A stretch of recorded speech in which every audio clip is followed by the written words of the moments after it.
విద్యా ప్రదాత కట్టమంచి రామలింగారెడ్డికి చిత్తూరులో ఘన నివాళి అర్పించారు.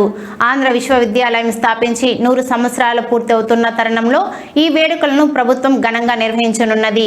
ఈ నేపథ్యంలో ఆంధ్ర విశ్వవిద్యాలయం తొలి వైస్ ఛాన్సలర్గా విధులు నిర్వహించిన చిత్తూరుకు చెందిన కట్టమంచి రామలింగారెడ్డి విగ్రహానికి పలువురు వైసీపీ నేతలు, నగరవాసులు పూలమాలలు వేసి ఘనంగా నివాళులర్పించారు.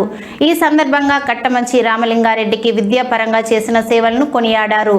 చిత్తూరు పరిసర ప్రాంతంలో కట్టమంచి రామలింగారెడ్డి విద్యాపరంగా అనేక సేవా కార్యక్రమాలను చేపట్టి అనేక మందికి విద్యావేత్తలుగా తీర్చిదిద్దాలని కట్టమంచి హారిరెడ్డిని పేర్కొన్నారు. ఈ కార్యక్రమంలో కట్టమంచి రామలింగారెడ్డి కుటుంబ సభ్యులు, బంధువులు, అభిమానులు పాల్గొన్నారు.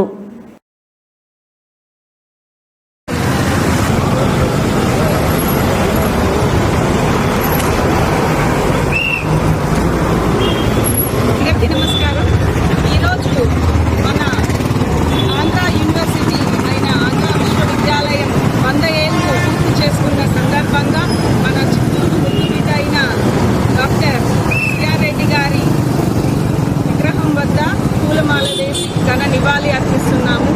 డాక్టర్ సిఆర్ రెడ్డి గారు మన ఆంధ్ర విశ్వవిద్యాలయానికి పునాదులు వేసి ఆ రోజు మన ఆంధ్ర చదువుకుంటున్న